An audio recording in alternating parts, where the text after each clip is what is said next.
In the headlines, bandits kill 8 in Kebbi, 16 abducted in Zamfara. Kano NNPP crisis deepens as party ward exco expels state party chairman. NSCDC arrests 8 suspects over outpost attacks in Katsina. And on the foreign scene, junta chief Domboya takes early lead in Guinea election. Hello and welcome to the news update on Trust TV. I am Mariam Idris. No fewer than 8 people have been killed following coordinated attacks by gunmen on Kaiwa, Gelawu and Gebe villages in Shanga local government area of Kebbi State, sparking panic and mass displacement of residents. The attacks occurred amid a surge in violent incidents across the northwest, as gunmen also abducted 16 women and killed 2 persons in Zamfara State on the same day. This comes as bandits demanded a 500 million naira ransom for the release of 5 road construction workers kidnapped in Kwara State on December 15th. Local sources in Kebbi State says the attackers stormed the affected communities without warning, firing sporadically and creating fear and confusion.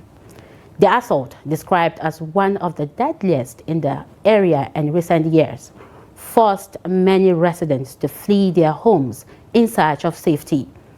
Confirming the incident, the spokesman of the Kebbi State Police Command, SP Bashir Osman, said 7 people died on the spot, while another victim later succumbed to injuries while receiving treatment. He added that 1 injured person is currently responding to medical care. In a related development in Zamfara State, gunmen believed to be bandits abducted 16 women, killed 2 residents and injured several others during an attack on Sabalai village in Wenke district of Gusau local government area. An indigene of the community, Ibrahim Garba, said the assailants, who arrived on motorcycles at about 1 a.m. last Sunday, went from house to house, targeting women for abduction. The Zamfara attack occurred barely 3 weeks after bandits collected 8 million naira ransom from the same village and released 7 women earlier abducted.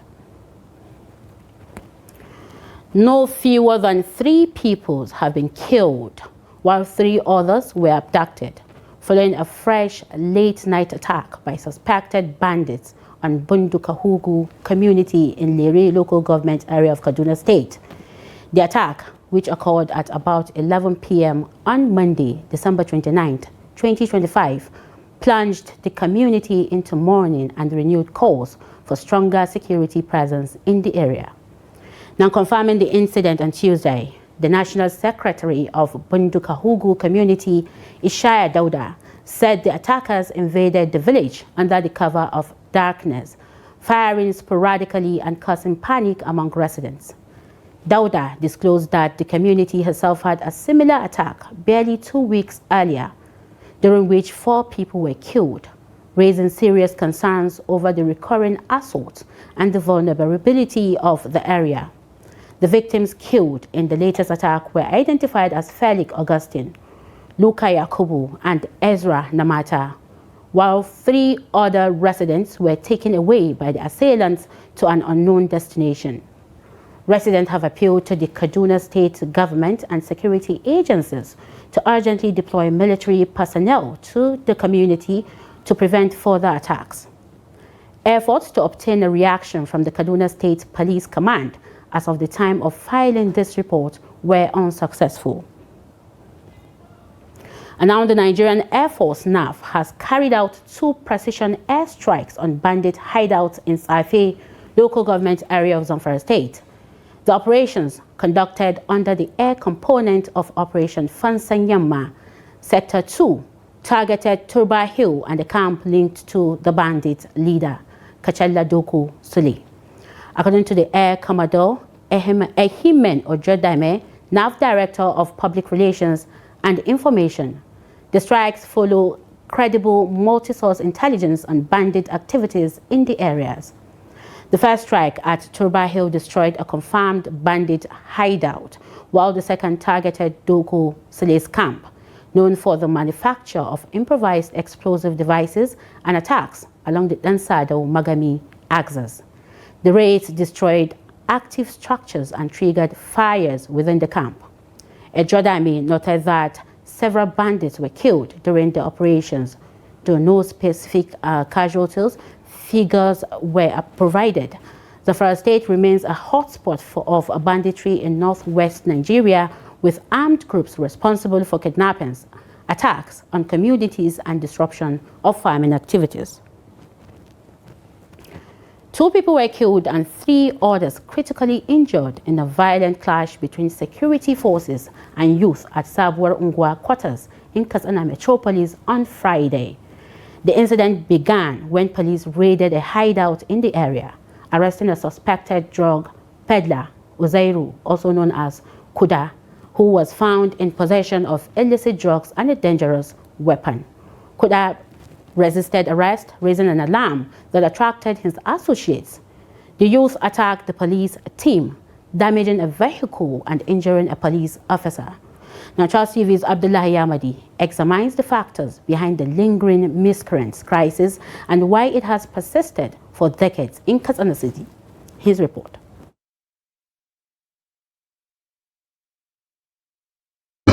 Kuda allegedly attempted to disarm a police officer. He was shot and later died at a hospital.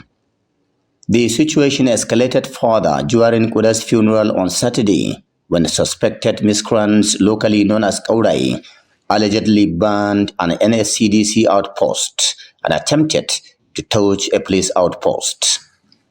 Stray bullets reportedly struck 2 people, killing 1 and injuring another, who is currently receiving treatment at a Katsina hospital. Residents of Sabor Ungwa Gadarneli, Canada quarters, and parts of Sabor Ungwa near the primary school described the incident as worrisome, highlighting its impact on societal development. Sabor Ungwa is among the most notorious areas affected by the activities of local miscreants over the last 2 decades.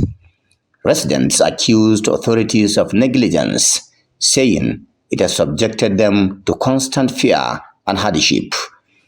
It could be recalled that this is the 3rd clash in 3 years between security personnel and Kaurai, resulting in multiple deaths, including that of Jawad Ahmad, an Islamia school pupil, during a similar confrontation at Canada quarters. Many residents cited a lack of professionalism by security agencies as a key factor fueling the crisis, which often leads to the death of innocent people. They also blamed politicians and the judiciary for allowing miscreants' activities to continue unchecked, noting that the hoodlums often have political godfathers and are frequently released without proper prosecution. We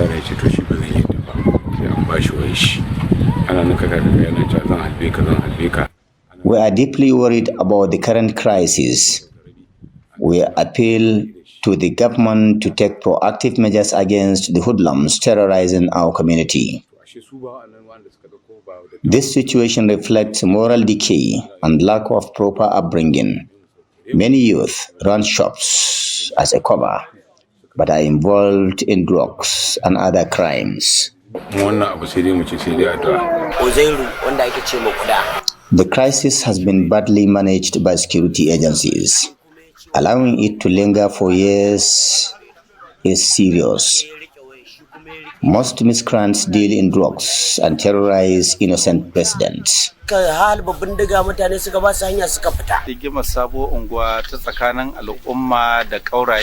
If the government were serious, these miscreants would have been dealt with.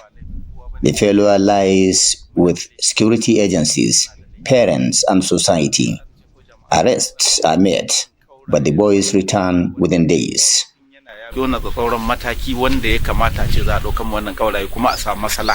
Currently, security operatives are intensifying patrols in the area to maintain law and order.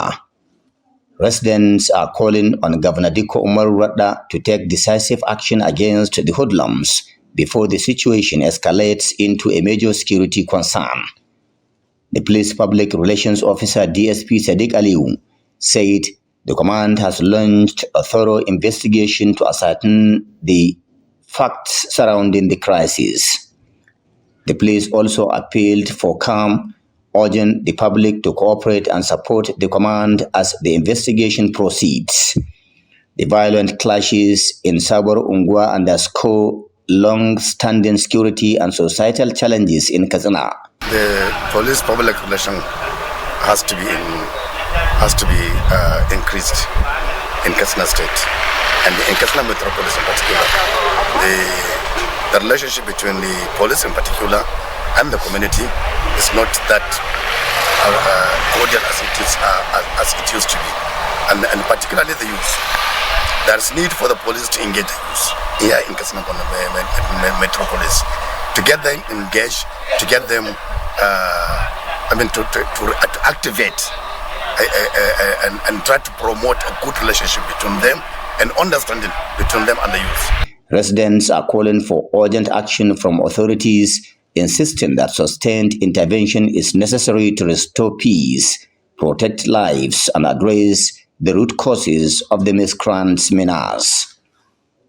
Abdullahi Izumayamadi, Trust Television News, Katsina. Away from that, President Bola Tinubu has approved a debarment policy to sanction contractors who execute a substandard work or abandon projects. Dr. Adebowale Adetokun, Director General of the Bureau of Public Procurement, BPP, revealed this in an interview in Abuja. He emphasized that while erring contractors will face penalties, those delivering quality work will be rewarded, citing ongoing infrastructure projects as examples of improved standards. Looking ahead, Adetokun said the BPP will strengthen support for local content and vulnerable groups in line with Tinubu's renewed hope agenda. He also highlighted that the agency saved the federal government about 1.1 trillion naira in a year by blocking inflated contract sums and enforcing tighter scrutiny of public projects.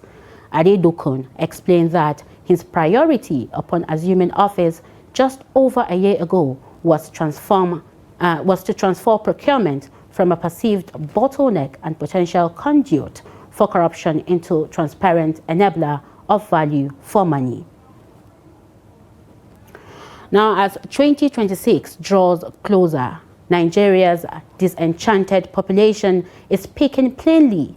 People say patience is thin, trust is low, and daily life keeps getting harder. From food prices to safety on the streets, citizens want action, not talk. Now, Trust TV's Noel Samson reports on the demand shaping expectations for the year ahead. With 2026 around the corner, many Nigerians say government must return to basics and focus how people live, eat, work, and stay safe. The economy tops the list. Citizens want prices to stop jumping overnight. They want a stronger naira and relief from rising food and fuel costs that have pushed many households to the edge. Security remains a sore point. In many communities, fear has become normal. Residents want safer roads, safer homes, better trained security forces, and an end to kidnappings and attacks. Jobs, especially for young people, also dominate public concerns. Nigerians say they need work that pays, support for small businesses, and skills that match today's economy. Power supply and infrastructure still matter.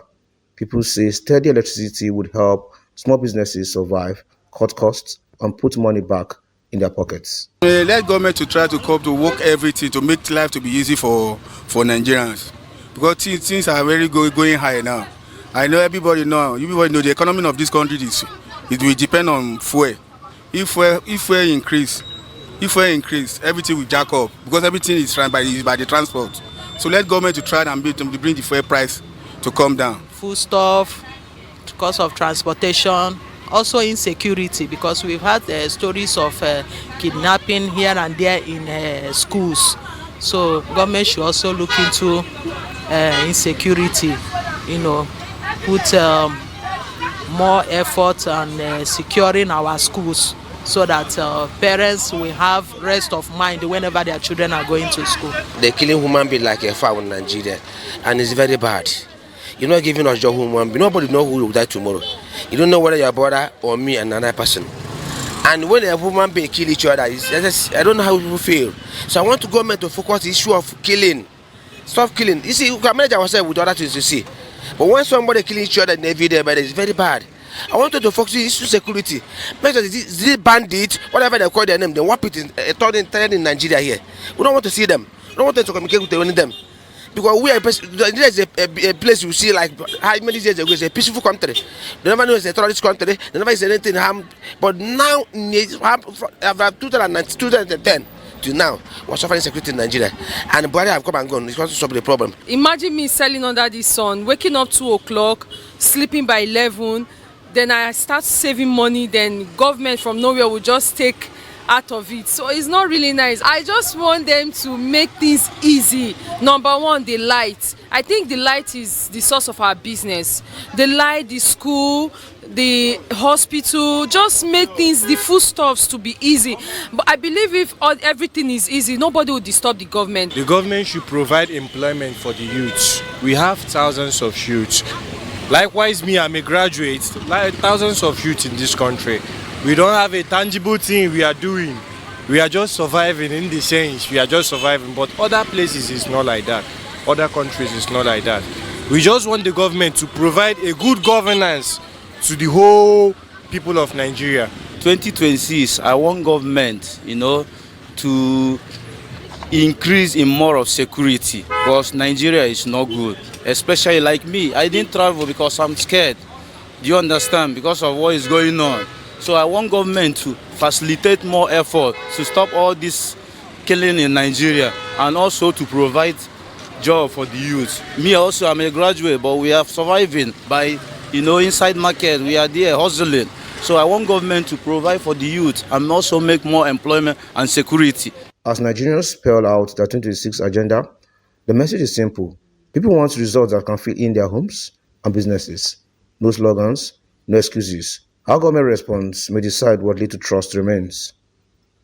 Noel Samson, Trust TV News, Abuja.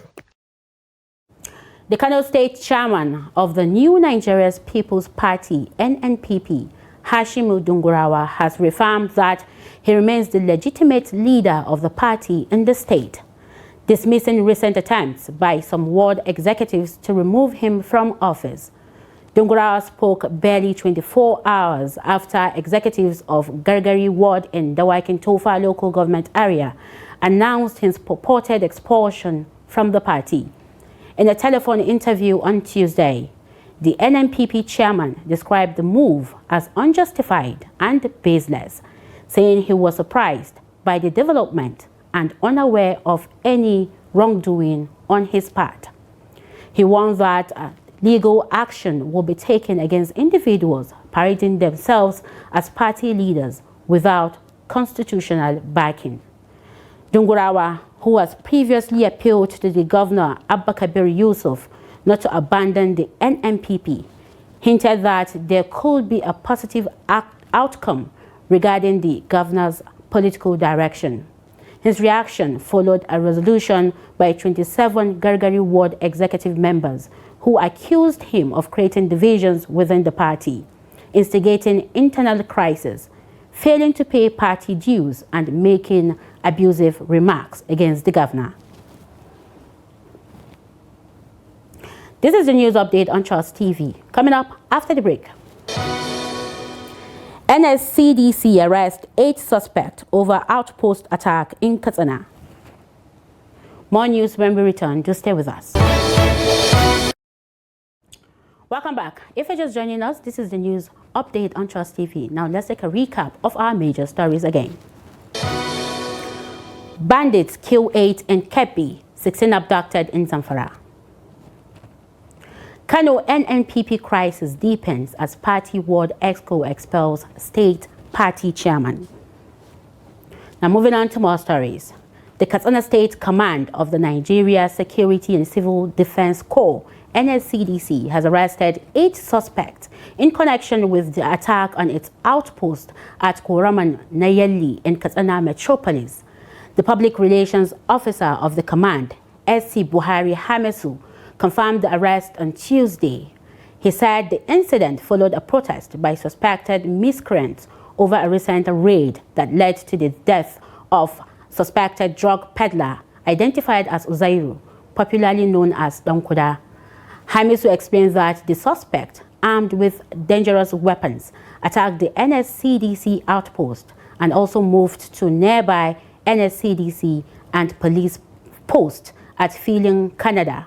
He said the state commandant, Abbas Muriki, has ordered a thorough investigation into the incident and warned criminals and economic saboteurs to desist from illegal activities or face the full weight of the law. Meanwhile, the NSCDC has deployed over 55,000 operatives nationwide to enhance security during the Yuletide season. The Commandant General of the Corps, Ahmed Abubakar Audi, said the deployment is aimed at protecting critical national assets and infrastructure, as well as ensuring the safety of citizens during the Christmas and New Year celebrations. Now, the Nigeria Security and Civil Defense Corps, NSCDC Kano State Command, has confirmed a violent mob attack on its outpost in Damaji, the Wakinkudu local government area of the state. The incident resulted in extrajudicial killing of 3 suspects and the burning of the facility. It occurred about 12 a.m. after a similar attack on an NSCDC outpost in neighboring Katsina State, which also led to 3 deaths. The Kano NSCDC spokesperson, Ibrahim Abdullahi, disclosed this in a statement in Kano. Now, according to Abdullahi, the crisis began at about 10:30 p.m. on Sunday when residents of the Nsango community brought 3 unidentified individuals alleged to be motorcycle thieves to the Damaji outpost. He said the suspects were apprehended at a location notorious for motorcycle robberies. However, before any official investigation could commence, a large crowd from surrounding communities, including Nsango, Madinawa, Gagarawa, Limawa, Nkatsari, Damaji, and Grijia, converged on the outpost. The mob reportedly demanded that the officers hand over the suspect for what they described as jungle justice. While officers on duty managed to escape the burning building, 3 NSCDC personnel sustained various injuries during the attack and are currently receiving medical treatment.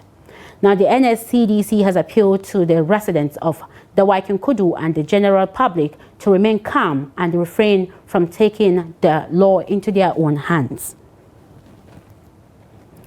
The Jigawa State Governor, Umar Nabadi, has hosted teachers from Sangaya or Almajiri schools across the state in an interactive engagement aimed at reviewing achievement under his administration, particularly in integrating Quranic education with Western education.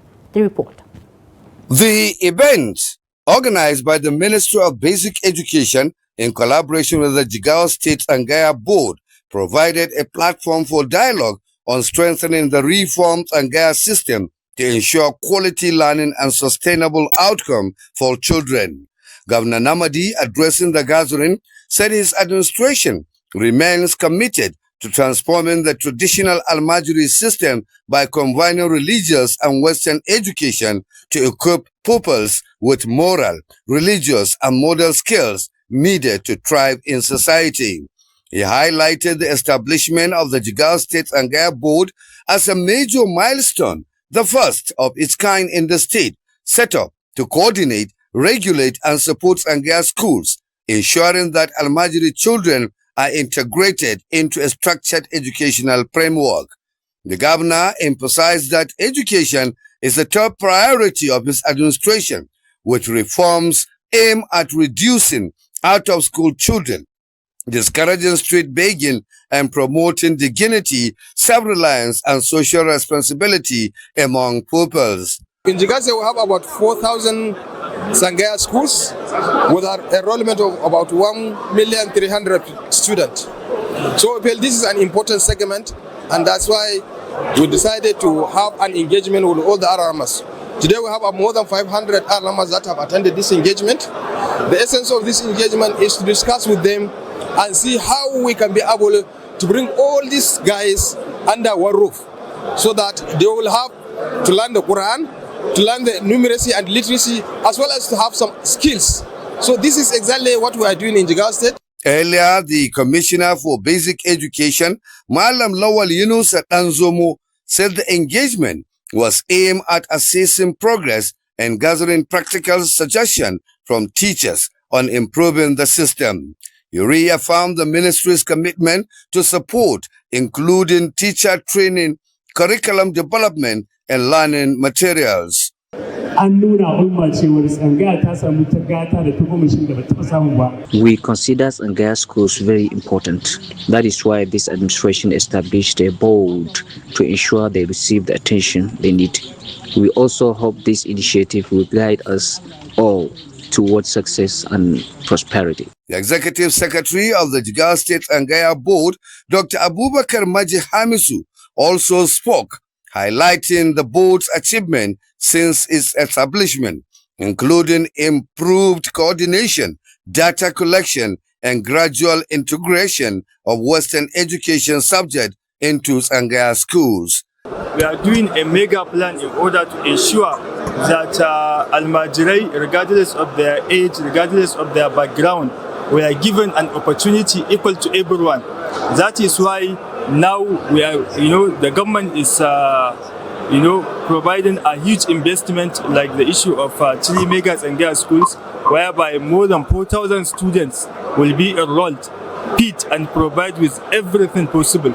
Executive Secretary Sangaya's Schools Board, during the interactive session, teachers shared recommendation on enhancing efficiency, including better welfare for teachers, improved structure, continuous training, and stronger community involvement. The engagement concluded with a collective commitment by government officials and stakeholders to further strengthen the reform Sangaya education system for the benefit of Almajiri children across Jigawa State.